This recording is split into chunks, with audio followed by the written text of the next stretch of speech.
This is Frank Islam, Chairman and CEO of FI Investment Group, and your host of Washington Calling, where we interview leading voices from business and politics that impact you, the viewer. Today, our guest is Arun Kumar. Arun Kumar is a veteran Indian journalist who works for IANS, New Delhi base, which is the largest wire service in India. Arun is a dear friend. I admire his vision, his values, and the most important thing is that I had an opportunity to interact with him while he was in Washington D.C. and I immensely enjoyed our conversations, our interactions. So thank you, Arun, for coming to the show. Thanks, Frank. It's good to be back with you, and thanks for having me on your show. So let me ask you, what's the difference in journalism between U.S. and India? As you know, the journalists in the U.S. is still held in high regard. Do you think journalists in India face bullying? And do you think they are also regarded in high regard in India? Well, there is a lot of difference between journalism in India and journalism in the U.S. For one, what I'm saying is um, uh, the the kind of newspapers we have. We have about 70,000 newspapers in India, about 1,000 channels, and then we have 1,652 languages, and 22 of them official languages. So to cater to this kind of an audience, the journalist has to, vary his style and all that. Of course, journalists are regarded uh, very highly by the media. The basic difference between Indian and U.S. journalists is, especially after the election of President Trump, is that there seems to be, in the U.S. a kind of mixing facts with opinion and sort of, and also when they write some in a sort of feature-ish manner, which is good. But on the other hand, this mixing of the facts and opinion is not really good. And on the other hand, the Indian media generally they follow what we call the traditional inverted pyramid style, where the news is at the top, and then you explain what it means. How have the recent events and trends in the US influenced the Indian media? As you know, as you just said, this administration is threat in the United States freedom of press. And and it has been declining in the United States. Trump tweets to circumvent the free press. So tell me a little bit about in India what's going on. Well, like you pointed out, I mean, since the election of Trump, in fact, even before that, the U.S. media has been obsessed with Trump. In fact, a New York columnist admitted that they are addicted to Trump, and the reason is what they call the Trump bump, because they are getting more subscribers, they are getting more eyeballs, and especially the cable channels, they are totally devoted. All the time they are talking about what Trump is doing, what he's not doing, and in the process, what is happening is that the uh, uh, major issues, the important issues of the day, sometimes they tend to get ignored. For instance, what is happening in the case of immigration or um, like all that, even the major events like uh, the economy and all that, they are not You're, so adequately reported as they should be. Um, Luckily, for as of now, the Indian media, as far as the reporting is concerned, they still follow, as I said, kind of objective style. Although I would say the TV channels, they have quickly learned the tricks of the trade from the US, and there are channels where in the name of debate we have what you would call cacophony, and in fact one news channel I recently saw, it says they dish out news nimbu nichorke, which means with a squeeze of lemon. that's So interesting. I mean, this is the kind of trend I'm worried about. So is the fake news has impacted the Indian media, and how's the social media promoting the fake news in India, as you know, the fake news travels a lot faster than the truth to the people, correct? And also, how do you go about correcting the influx of the fake news? Luckily, I would say that fake news has not infiltrated the Indian media so much. Like as I said, unlike the US media, we are not obsessed with Trump, although everything Trump sells in India too. But we are not obsessed with that. And as far as the Indian events are concerned, we are reporting fairly objectively. At the same time, as a recent study mentioned, that this fake news has been used as a pretext to bring in restrictions in many parts of the world.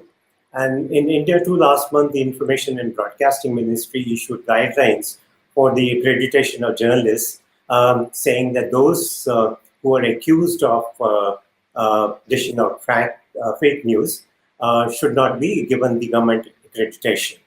But luckily, wiser counsel prevailed, and the Prime Minister's office intervened, and the very next day, these guidelines were withdrawn. You're right. So the fake news, as I said, travels faster, and the Trump is the powerful purveyor of the fake news. And the overriding motivation of the media and journalists like you is to separate the fact from fiction. And Right. anything that does not favor Trump, he considered that as a fake news. Yeah, but that's a problem that the U.S. media would be facing, but not so much at this side of the world. So my question, Arun, is what would be the long-term impact of these changes on the media in India and the US? And I want you to shine a bright light on the truthful news, which in fact is based on authentic, accurate, and provides information fairly and fully. I'm really concerned about that. If this becomes a kind of a long-term thing, then we would be losing track of the main issues, and then we'll be just because dishing out juicy trivia and like as I just mentioned in the case of the US, most of the time what he tweets or what he doesn't tweet, It and is it is unfortunate that we are not talking about the substance, which is yeah, important for America and for the world in terms of us providing the global leadership that we need desperately in our right, country. right, right, Uh, I want to talk a little about the freedom of press in India. As you know, the freedom of press is a pillar of a democracy, and the freedom right. of press is vital for a vibrant democracy. India remains a vibrant democracy because of freedom, because the resilience of the questioning press. So, what do you believe the journalists play in advancing the cause of the free society? Well, like as I said, the Indian press is fairly free, although the what is called the Reporters Without Borders recently downgraded India's rank from So 136 to they 138, also and they downgraded are us as well. yeah, squeezed us between Myanmar and Pakistan, which I think is really totally far-fetched, and the Press Council of India really joined issue with them, saying that this is not based on objective criteria, and essentially this is based on perceptions and opinions, and uh, so that's a bit unfortunate. Uh, there are other, I mean, I'm not saying that there are not pressures from the powers that be uh, that would be uh, elsewhere too. But I think by and large, the Indian media is very free. And they continue to tell the truth, correct? Yes, they continue to tell the truth. And like as I said, except for 18 months of dark days of emergency imposed by Mrs. Gandhi in 1975, we Yeah. had this. Then there are other issues also, like for instance, unlike the US, in India, the what is called the central or the federal government and the state governments, they are one of the largest advertisers. So sometimes that influences because, especially the small newspapers, for them, uh, when they are looking for an advertisement, they may not. as they say, call a spade a spade. So that's an issue, and they also they also get some perks like subsidized accommodation. So that may also sometimes influence the writings. I'm talking here about not the top journalists, but I'm talking about say in the smaller towns or whatever it is. So they face this kind of oppression. So do they face censorship from the government and others? There have been several incidents that have been very violent, and there have been killing of the journalists as well. And do the journalists have the responsibility to tell the truth? Yeah, journalists certainly have a responsibility to tell the truth, and like as I said, there is no official censorship. But then I just mentioned about the kind of pressures they face from the powers that be. Uh, like one prominent editor, he had he resigned from his newspaper because his paper was forced to kind of publish an apology to a politician about whom they had done a series of stories about his involvement in the drug trade. Also, then there are other pressures like from the extremist elements and what is called antisocial elements. Um, Recently, or like last year, one prominent journalist was shot down outside her home in Bangalore by people who were alleged to be the Hindu extremists. And recently, a Bombay court has sentenced Chota Rajan to life imprisonment for ordering the hit of a crime journalist. And you know what? What was his crime? This journalist, he had described Chota Rajan as a petty gangster compared to Dawood Ibrahim. So he ordered that he should be killed, and he was killed. But the So this is the censorship, kind of pressure. you're absolutely right, but the censorship is not healthy for the Indian democracy. Right. So there's no We, censorship as such, but then there are pressures, like as I said, indirect pressures, and not maybe not so much from the government, but then these antisocial elements. It's for the government to control these antisocial social elements. yeah. So do you think the journalists have the powerful platform to stand on and to take a issue and saying that this is the wrong thing to do? What the other Yeah, people are absolutely. doing? I mean, we have, there are what is called, there's the Press Council of India, which takes, if the journalists do something wrong, that they are taken to task, and and there are other forums, Editors Guild, where the editors express their views about these issues, and so yes, Do you believe that journalists in India promote the transparency and accountability? yes, they do. I think so. Can you shed some light on it, some of the examples in terms of the transparency and accountability? If the people have committed violence, do they go about telling them that you cannot give your own opinion, but you can basically tell the facts?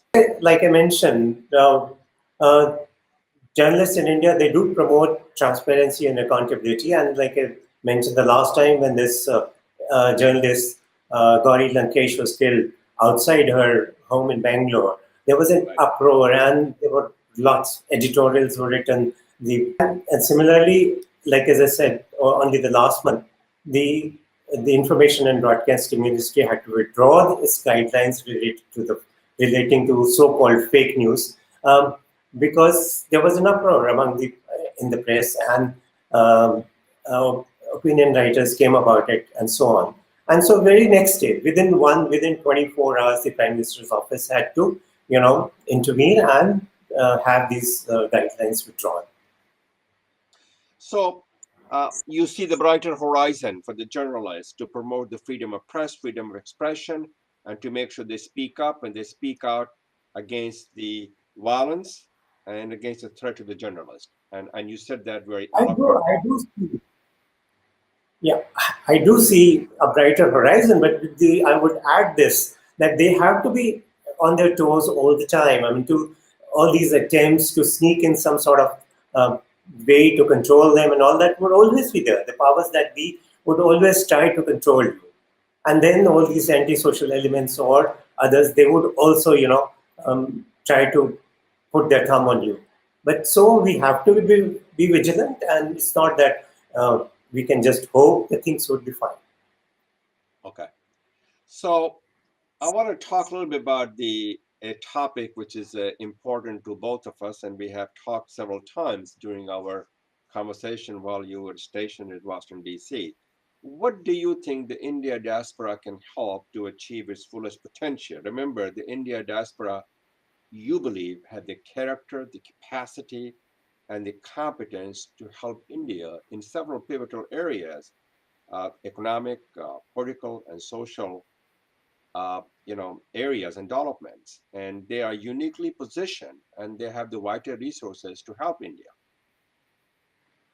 Would you Yeah, say I that? agree. I mean, I agree completely with your views about them, and I, for one, would like a kind of a multi-pronged approach for like bilateral fora, like your U.S. India COS forum and all that. They can come forward and then um make pleas for more investment friendly, business friendly environment. But more than that, I would like on on their own. Or at another level, I would like the people of Indian origin to intervene directly. Like I would give you your example, for instance. You set up this business school in Aligarh, which is very commendable. But I, for one, would consider your attempt to, I mean, your plans to, or I don't know whether it's already operational, open a girls' school in your hometown, Azamgarh. So, Right. so this is what we need. And again, since the Indian diaspora knows what works in India, so I would suggest associations like the global organization that is GOPIO, People of Indian Origin, and others, they could come forward and make a concerted effort to not only, uh, uh, on focused areas, like as I said, education for one, that you are doing, healthcare could be another, and then again, this pollution is another major area. New Delhi now is the most polluted city in the world. Bombay is number 4. Beijing is Oh, number 5. So two of the 5 top most polluted or the with the worst air quality are um, what is called in India. Similarly, like there are other issues like as part of what the Prime Minister calls the Swachhata Abhiyan, we want to end open defecation in the rural areas. Or many of the people still go out and defecate in the open. Now, so so you this is the talk kind about, of yeah, go ahead, Arun. Sorry. so what I'm talking about is that instead of blindly what aping in the West, for instance, I would tell you the place where I live. It is called Gurugram or Gurgaon. It's just a suburb Right. of Delhi. You have all these multi-story buildings with everything is all glass. Now, in a country like India, which has temperatures reaching up to 45, I think you are converting and then you are spending I don't know how much amount of money to air condition these hot houses. Right. So what we need to do is we need to work out what in India we call jugaad or make do things which work. Using the local resources, we should be able to build houses which stay cool on their own. Which don't need expensive air conditioning. Now, in this, Okay. like again going back to Gurugram, it's called the Millennial City. But Okay. for houses, there is no water, so tankers bring waters to these multi-story houses to bring water. Wow. So Okay. we have to So work with, you said about the key priority areas the Indian diaspora can help, and I mentioned you say education, commerce, economy, creating jobs, and also creating companies, innovations, and entrepreneurship. And they have the capacity to bring broad economic benefits to India, and you mentioned that. yeah, But some of the yeah, things you mentioned, we did not. Skills development is very important also for the Indian diaspora to help. But something you Yeah, mentioned about the pollution and yeah, about the green energy and the yeah. those are the important aspect. Is I want you to shed some light on the philanthropy part of that, not the charity, which is the sustainable power of the purpose of philanthropy. And for example, the AIF is doing somewhat, Ekel Foundation, Pratham USA is doing that. Tell us a little bit about that, how they're having an impact on in India. Like yeah, you mentioned about these foundations they are having, but Bill Gates Foundation for one is another one which is having like some of the areas which I mentioned. So they have taken these projects. For instance, they have set up two projects where the is called the fecal sludge is processed, and then it is the water, and this is separated. The water is used for agriculture, and then that's where the Indian diaspora comes, because they know what works back home, or in their motherland, and so they should be able to take the local resources and then accordingly make use of those to, like as I said, right, from clean air, clean water, affordable housing. Uh, like you mentioned, of course, there's on another level we need jobs, we need commerce, and so on. But at the gut level, I mean, at the basic level, these are the things which are more important for a person, common person. So, one more questions that I have as we close our conversation. Your thoughts on the future of U.S.-India relation, and you live in both countries, and as President Yeah. Obama said, defining partnership of the 21st century. Do you still think Yeah. it's still being defined? Yeah, it is. But like as I said, there is support from, I for one would say that Trump has kept his promised to be best friends with India. And like when Prime Minister Narendra Modi went to the US, in his usual style, he said relations between India has never been stronger or never been better. And it's not these words. If you really look at it, there have been, especially in the area of defense, there have been a lot of this thing. And again, in the case of terrorism, for instance, um, uh, India and the US now are together fighting from IS, Al Qaeda to ISIS to Pakistan based Lashkar-e-Taiba and the D Company. And also, Trump has been really tough on Pakistan in relating to terrorism. Uh, for once, a US administration has stopped military aid to Pakistan on this issue. So I, for one, see brighter horizons for in You also mentioned about the intelligence sharing yeah, and the defense ties, which is very important, and the maritime, which is also an important aspect. yeah. Is that so? And is there any effect on the tariff that the Trump imposed on it on Indian goods to come to the United States? I don't think it made No, any I mean, difference. no, not really. I mean, there would be some concern now that Trump has, walked out of the Iran deal. There would be some concern. India would again have to do some balancing act because Iran continues to be a major supplier of oil to India, and Right. hopefully India would get some exemption or whatever. And also, not only oil. Besides that, we have long-standing cultural ties with Iran, and so India would have to do a balancing act to work out. I mean, not rub Trump on the wrong side. What about the people-to-people relationship? They play a very important role. What they did with U.S.-India nuclear deal. Certainly do play a role. And I, for one, see that, like as I said, there are about 200,000 Indian students next only to the China. Earlier, Indians were, at the top. And again, I was just looking at the recent figures, but people are, uh, most of the newspapers, they point out the H-1B issue as a major issue. And then they are talking about Trump administration trying to restrict the H-1B visas, and also restricting the visas for the spouses of the H-1 visa holders.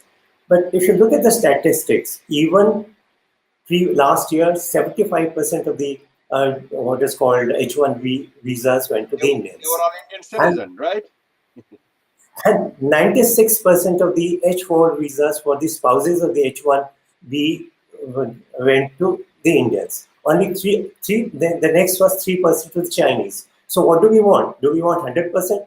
I mean, so one has to be realistic and one has to take a look at the big picture. And as you rightly pointed out, we have so many people in high places in the US administration. And even outside the US administration, there are so many contacts between India and the US. Even if, for God forbid, there is a decline, there is someone in the White House who is not so much for better Indo-US relations. I doubt there would be a downturn. Very good. Um, so, immigrants play a very important role. They infuse this nation with far horizons and new frontier, thereby keeping Right. the hope alive as well, as President Kennedy said. So, thank you very much, Arun, for your comments, and I enjoyed our conversation. This is Frank Islam wishing you a great week, and thank you for watching.